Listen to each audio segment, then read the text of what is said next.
Okay, so our final class on atonement, right? I'm going to have my assistant copy out the next course packet, so that will be made available soon for you to get for the second half of the semester. So don't forget to get that as well next week at some point. All right, so today our final class on atonement, and remember this novel has been divided so far into 3 parts. Part 1, by far the longest part, which had the chapter structure, right? 14 chapters in part 1, and the way in which the perspective jumped between those tended to change from character to character, right? So sometimes it was Bryony's focus, sometimes Cecilia, sometimes Emily Tallis, sometimes Robbie, right, and so on. Part 2 focused upon Robbie, and part 3 focused upon Bryony. What voice were those all told in? What voice? Third person, right? Third person perspective or voice, right? So what does that imply? What does a third person perspective imply about the way in which the story is being told?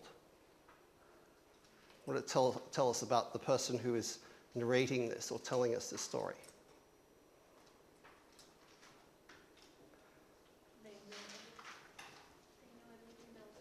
All right, usually they have some sort of greater knowledge that there are things that they couldn't possibly know, like what's going on inside people's heads and what their motivation is and what they're secretly thinking, right? Those sorts of things, right? So yes, a third person narrator usually has more knowledge than what you could have just from observing someone. What else? Is a third person narrator usually inside the story? Right, usually we see them as being outside the story. Right, that's what gives more objectivity, as it were, to the story, is that someone from the outside is telling you what's going on. Right? But something changes about our narrative quite drastically that we learn actually literally the very end of part 3, but we don't really realize it until the epilogue, right, which is the name for the final part, the epilogue. Right? What voice is the epilogue told in? First person. Whose perspective? Bryony. Right. So this, again, gives us a major shift in the way that we think about what has happened before. Right? Remember, we saw the way in which different perspectives and new knowledge and different things could change the way in which we saw what had happened or what we've been told about previously in the novel. Right? So one big example was in part 2, where we see the scene with Bryony pretending that she's going to drown and she has Robbie save her, right? Now, if we had known about that incident when Bryony made the accusation, we might have seen the accusation in a very different way. We said, well, I think Bryony might have feelings for Robbie or something like that, right? So that new information gives us a new perspective. In the same way, this revelation, this new information, that Bryony is actually the author of all of this, all of the things that we've seen, right? That this third person perspective is actually entirely fake, right? That we have to then go back again and reassess and rethink what we've been reading and to see it through a new perspective. Okay. So first of all, as we've done previously, here are some terms that you might not be familiar with.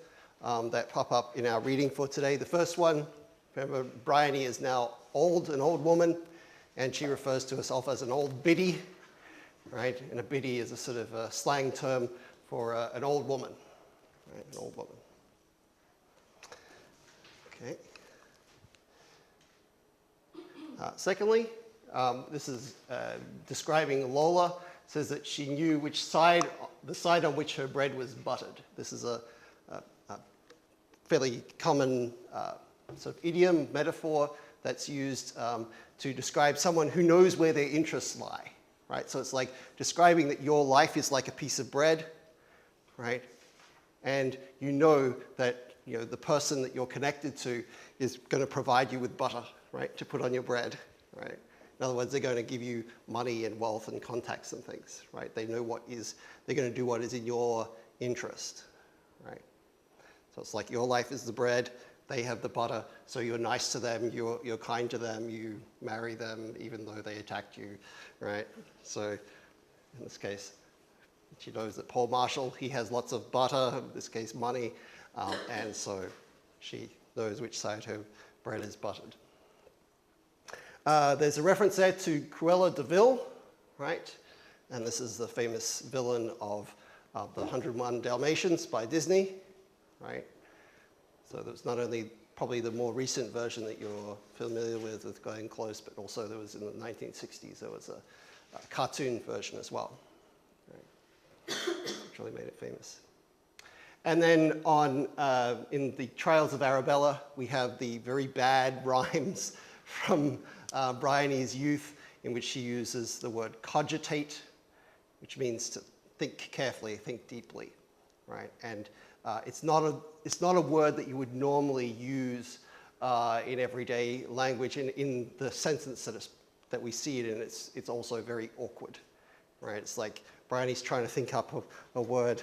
What rhymes? What rhymes with this? Oh, she's like, oh, I know, cogitate, right? It's like she's looked through a thesaurus to find this word rather than using it very naturally.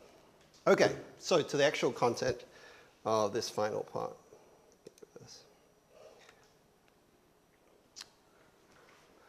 Okay, so as I said, this final section of the book, the epilogue, right, where we have gone from, what year was the first part set in? 1935. Part 2, about 1940.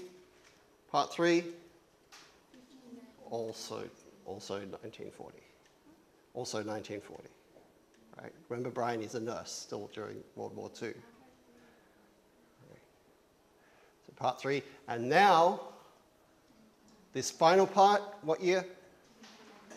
1999, right? Remembering that Atonement was published in 2001, right? So it's meant to be that this is almost the now, almost contemporary, right? So a couple of years before this novel is published. Okay. So we've seen there's not only a switch in perspective from third person to first person, but there's also another huge jump in time, right? Not just 5 years this time, right? But all the way up until 1999. So this is, in a way, perhaps, we saw the way in which the book built up to the accusation of Robbie as being its central point of the action, and then the consequences of that follow in the rest of the novel. But in many ways, this revelation about Bryony being the author is perhaps the biggest surprise, the biggest revelation that McEwan springs on us right at the end of the book. And we actually see it technically at the end of part 3, although, again, this is one of those things where if you're not looking for it, you can be like, oh, I just turn over the page, I don't even notice it, right? But you see right at the end, right, of part 3, right, we have here her initials, BT, Bryony Tallis, London, 1999, right? In other words, this is what authors often do at the end of a book, is to sort of like say when they finished it, or sometimes they'll write like the start date and the end date and where they were when they finished it, right?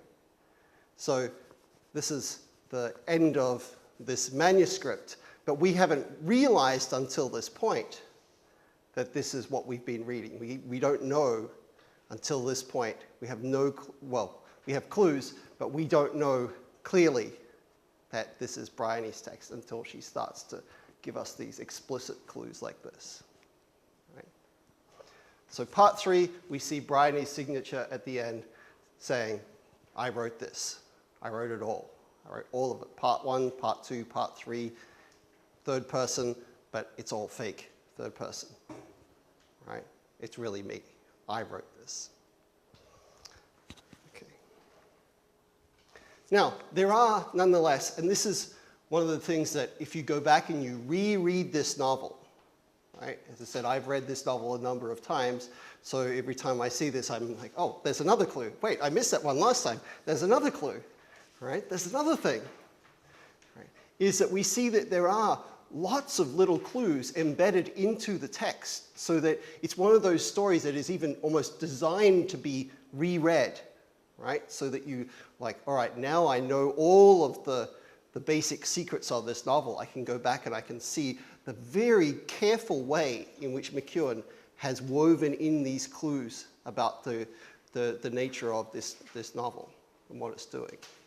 So to give you a couple of like examples of these how detailed, how small some of these clues are.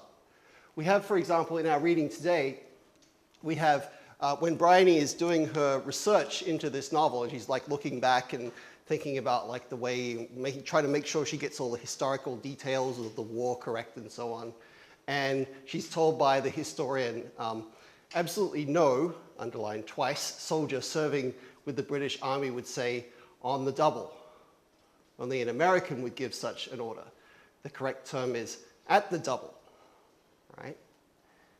And when we look back in the novel, we can see that Bryony does actually use this term a couple of times in the course of the novel, and that she has corrected it from being on the double to being at the double.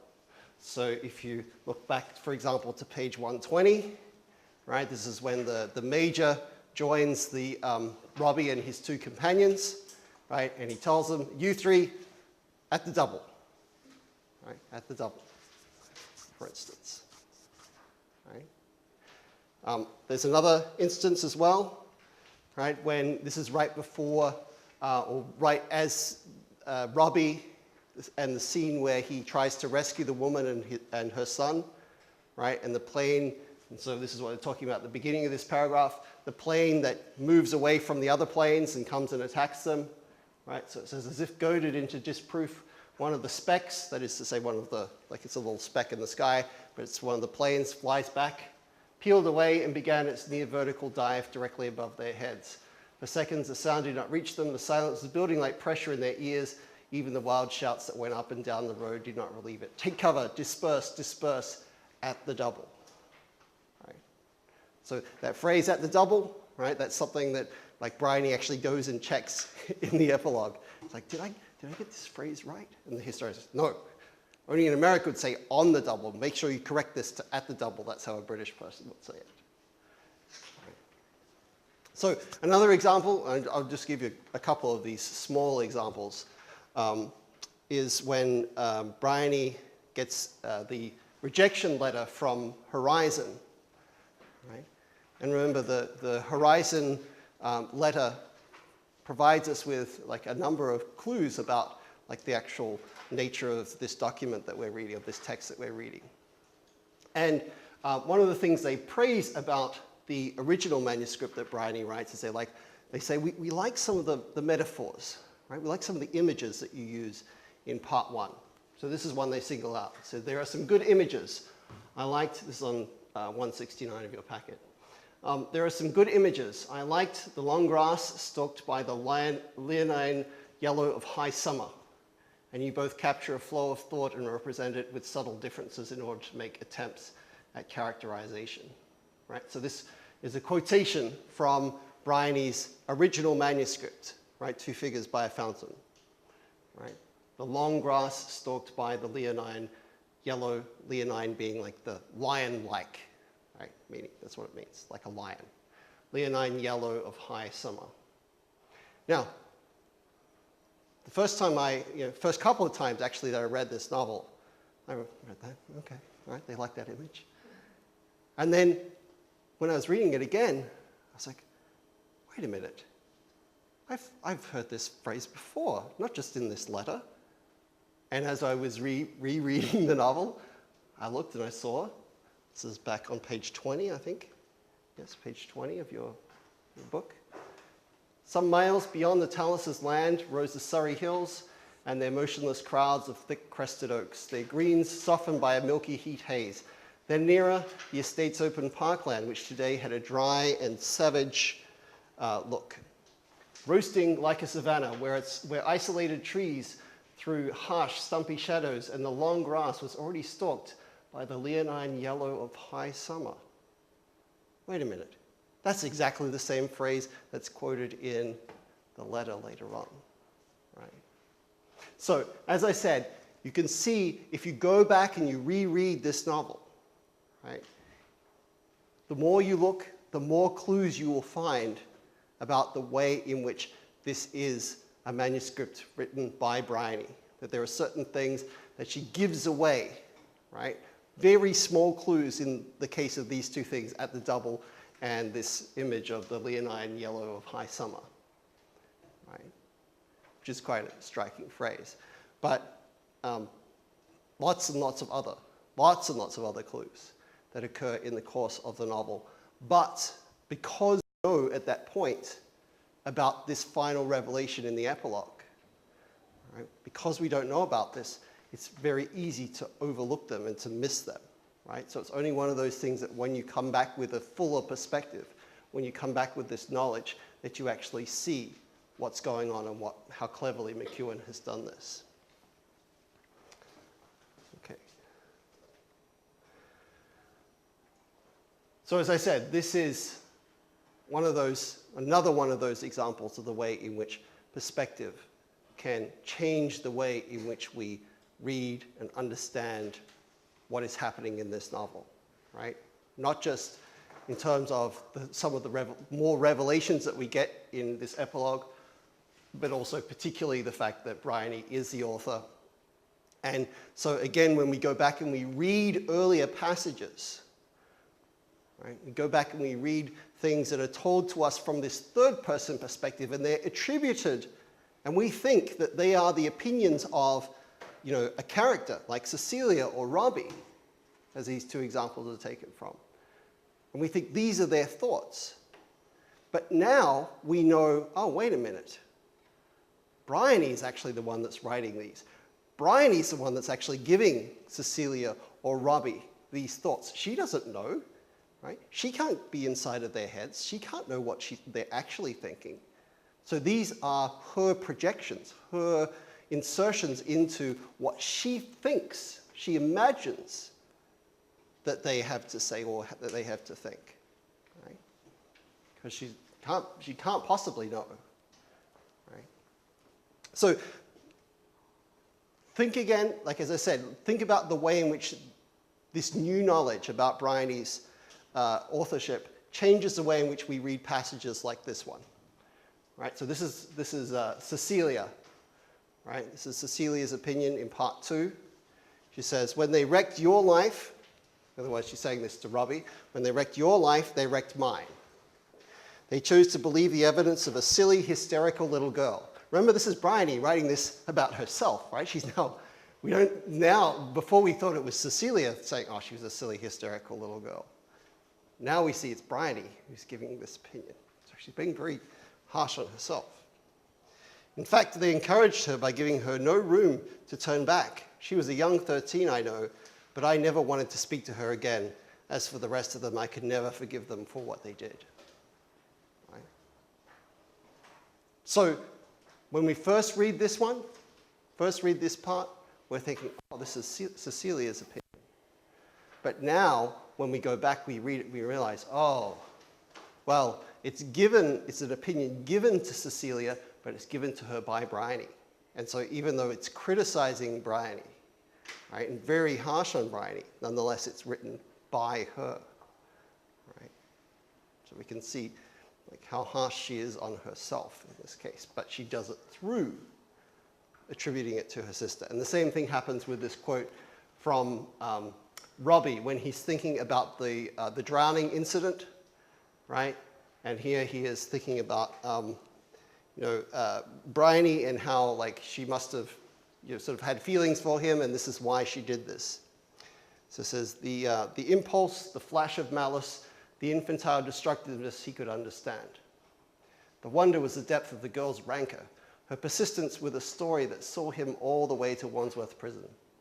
Now he might be cleared, and that gave him joy. He acknowledged the courage it would require for her to go back to the law and deny the evidence she had given under oath. but he did not think his resentment of her could ever be erased. Yes, she was a child at the time, and he did not forgive her. He would never forgive her. That was the lasting damage. Right? So again, it looks like these are Robbie's words and Robbie's thoughts, but actually, these are Bryony's projections saying, oh, no, Robbie. Right? If I was to imagine him, right? If I was to put words in his head, if I was to get him to think of me, he could never forgive me. Right? So it's actually Bryony who is projecting these things. Right? Because she's not in France. She's not walking around with the army. She does not see these things that Robbie sees. Right? All these things that she's seeing and learning about, right? We see quite specifically she learns both from her own experiences talking to soldiers in the war and also from her archival research that we see she's been doing in the epilogue, right? The final part. Okay. So just as we've seen in earlier parts of the novel, sometimes in very small, like things that are not that important, the way in which perspective can change those things, like the incident with Robbie's socks in part 1, right? That was only a very small, minor thing, but it showed us the way in which perspective can change the interpretation of an event, right?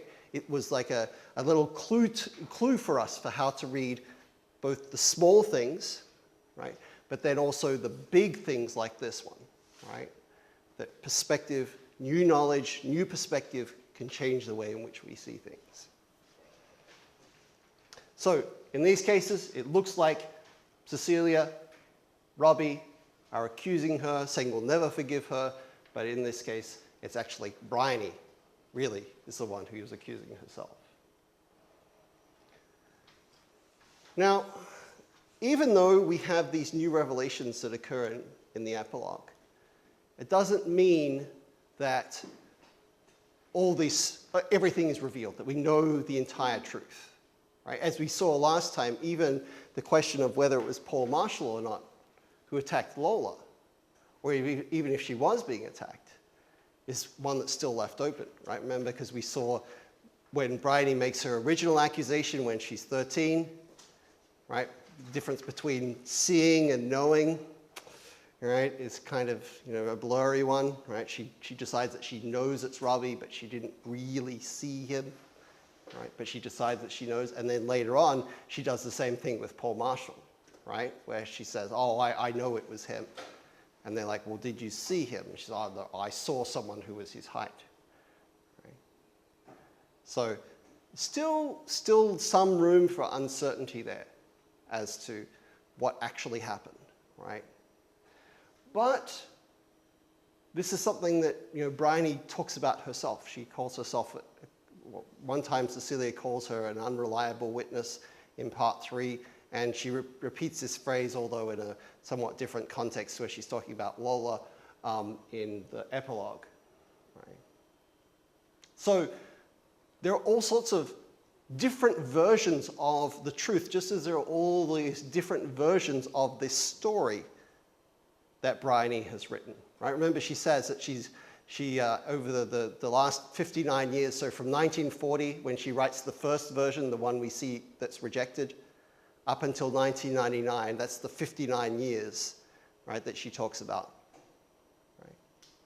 And she says that in that time, she's written the story over and over and over, and she's changed versions. In some versions, Robbie and Cecilia die, and everything's very bleak and horrible, and everything ends up badly.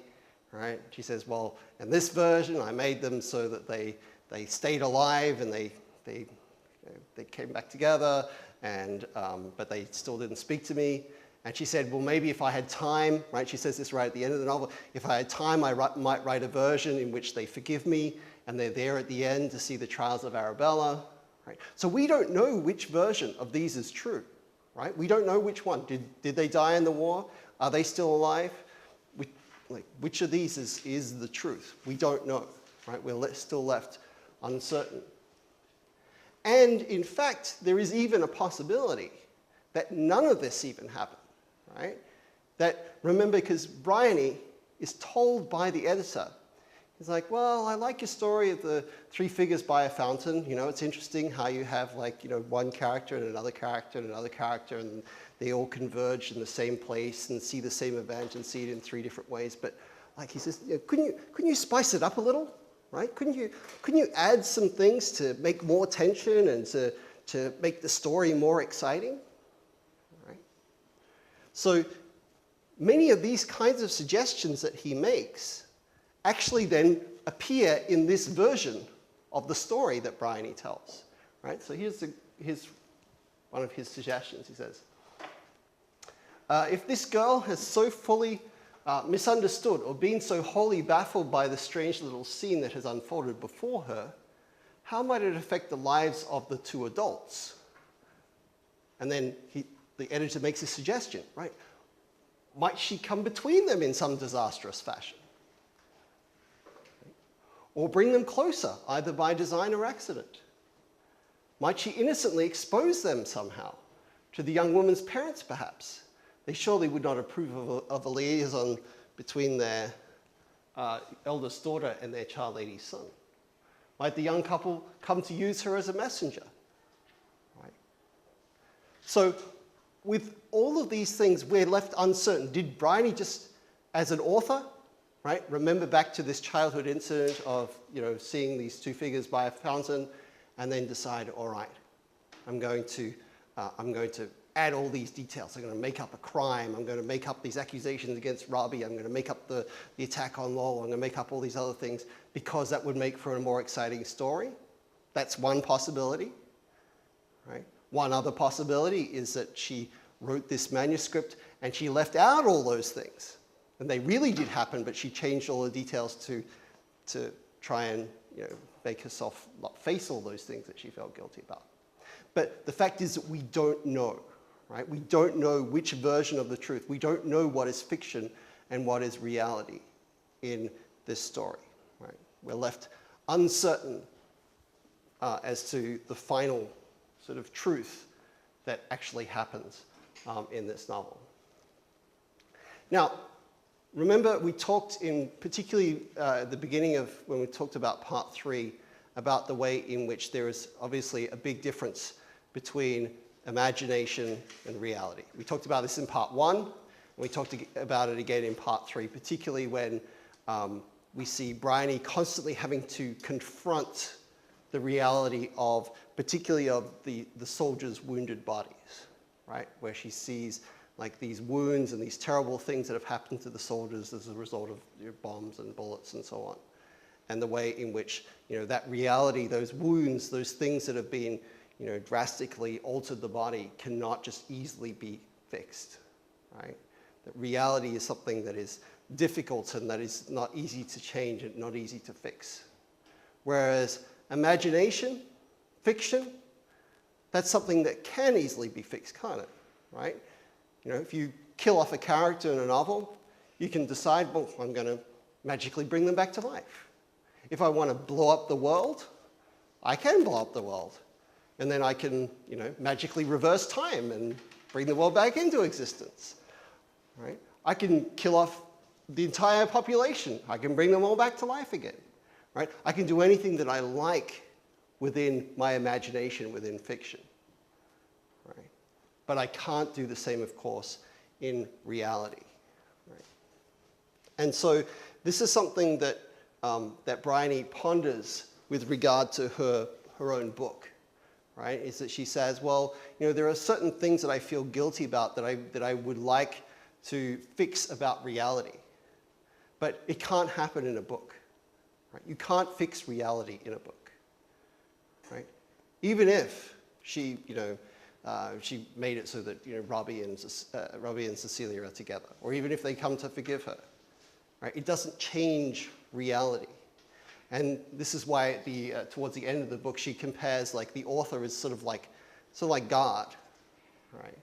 But this deity, this God that she's talking about, doesn't affect the real world. It's only within the pages of the book that they have this all-powerful ability. But even then, she says, you know, that it's kind of a fake forgiveness, right? because she's really forgiving herself in the pages of the book, not getting the forgiveness, the real outside forgiveness of other people that she has wronged.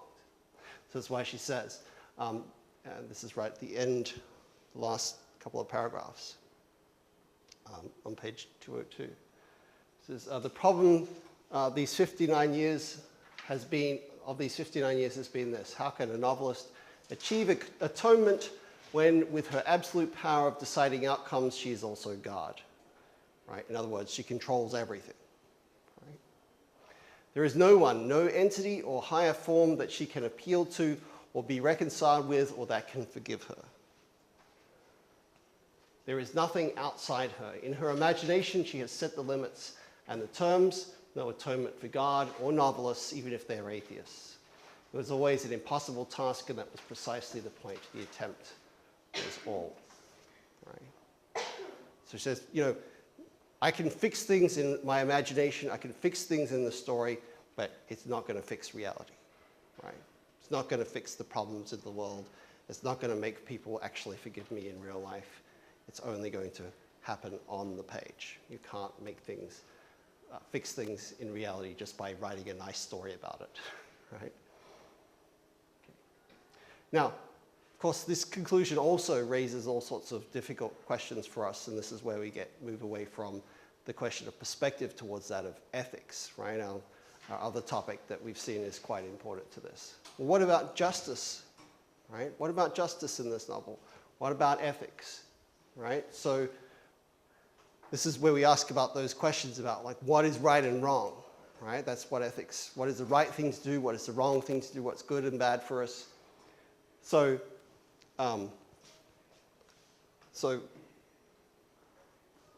she says, in this version, I brought Robbie and Cecilia back, right?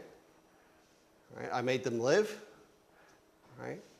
And she says, I did it because, well, I know that's what you guys, you readers, you want that, right? You want them. You want them to end up together. You don't want them to just die. That's too bleak, right? That's too sad. That's too pessimistic. She says, I wrote earlier versions where they both died in the war, but I didn't want that to happen. Didn't want that to be the one. Right? But is it right for her to change the story in this way? Is that okay? Is it ethical? Think about it. Like, this is a question that's asked a number of times in the novel. Think about when Bryony is talking to the French soldier who is dying, right? Does she tell him the truth? No. Why doesn't she?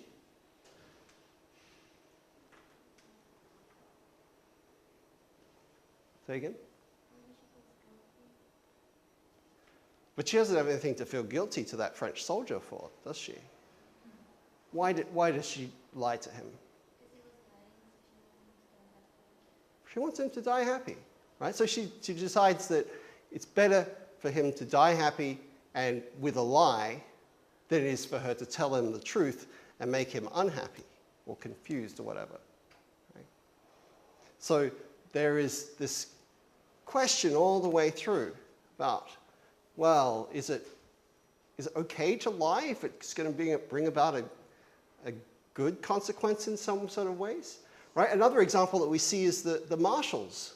Right? Remember, they now have all this money, have all this power, and obviously they are quite rich and self-satisfied with themselves. They have a nice Rolls Royce, to drive around in, and they have, they're rich and even Paul Marshall's face, which they're sort of like, oh, if only his features would, tone it down a bit, he would look really handsome, right? We even see that happens to him, right? That his face changes as he ages, and he looks better and better as he gets older, right? So he becomes quite handsome. So the marshals, they use their power, their good, to create good things in the world, right? They have their charity, they use their money to help other people. Now, if Paul Marshall had been the one that had been sent to prison instead of Robbie, would that have happened?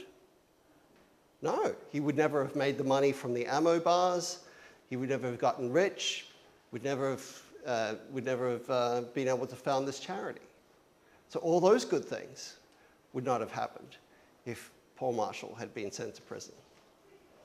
So, like, you can see how complicated these questions are about, like, justice and ethics. What is the right thing to do? Well, is it just always that the end justifies the means? The outcome is always the most important thing?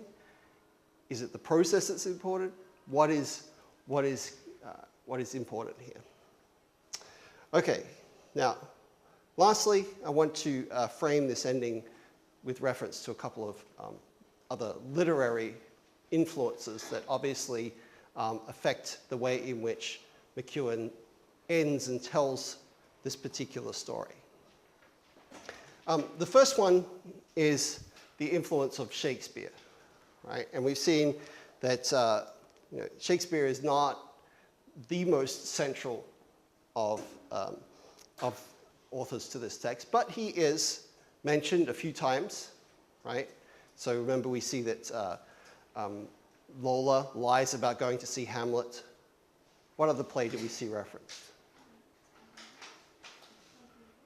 Malvolio from, what play was he from? Twelfth Night, right? What kind of play was that? Hamlet is a tragedy? It's a comedy, right? So it's an earlier comedy of Shakespeare's, right, in which we see Robbie plays the very foolish Malvolio when he's at Cambridge, and so he sometimes compares himself to Malvolio. He says, well, am I a fool? Am I an idiot like him? Or am I smart? He's like, sometimes I feel like I'm stupid. I feel like I'm foolish. Right? He compares himself to Malvolio. And remember, we also have Bryony also sort of has this implicit dialogue at times with both drama and with Shakespeare, where she has this argument with the twins over whether Shakespeare was any good or not. And then later on, when she is like slashing the nettles, right, in the twilight, she decides, oh, this drama stuff, right? No, drama's stupid, right? It's for children. I don't want to do it anymore. Right? It's her attitude. Right? Now, Shakespeare's, I'm not an expert on Shakespeare, but Shakespeare's, I have read all of his plays though, and Shakespeare's sort of his career trajectory towards the end of his career, right? In his late plays, the sort of the comedy romances that you see at the end, there tends to be a theme of redemption, right? That the characters, they do something wrong, or some wrong is committed against them, but there is a theme of redemption and also forgiveness that we see that comes through. And this is particularly visible in the last play by Shakespeare called The Tempest. And I particularly reference that in relation to this novel because of the way in which we've just seen the way in which, like, Bryony talks about the author as being sort of like this god who can make anything happen in the novel, right? They can kill off characters and make thunderstorms and control everything in the novel. And within The Tempest, we also have a character who's sort of like that, right? He has these, Prospero is his name, and he has these magical powers where he's able to, summon up, spirits to do his bidding, and he can, make storms happen and all sorts of things like that, right? So he's a sort of a parallel of an author within the text, if you like, that's able to manipulate those things. So when we see particularly those scenes where the family reenacts the trials of Arabella, right? And Bryony is sort of like revisiting this scene from her childhood, and she's sort of like, like this is sort of my moment of redemption. This is the moment everything is sort of okay again, right? I can see how foolish I was, but it's through that foolishness that I sort of learn that I have grown up and I've become wise and mature. Secondly, we also have, as we mentioned last time, there is in the epigraph, the beginning of this book, there is a quotation from Northanger Abbey, right, by Jane Austen, right, at the beginning of this book. And the end of the book also provides us with a second reference to that same work, Northanger Abbey. And we see when Bryony returns to her old family house, that it no longer belongs to her family, that it's now been transformed from being a rather ugly house into being a hotel. And the name of that hotel is the Tilney Hotel. And in Northanger Abbey, we have the main character, Catherine Morland. We have some of her friends, right, Isabella and John Thorpe and so on. But the main action revolves around her interactions with two people, Henry Tilney, whom she falls in love with, and his sister Eleanor, right? And Eleanor and Henry Tilney are much more wise, much more grown up, much more mature, and they teach Catherine about her shortcomings, her follies, her stupidities. And gradually, she both becomes good friends with Eleanor Tilney, and she marries Henry. Right? And so there's this sense that we see Bryony in her old age.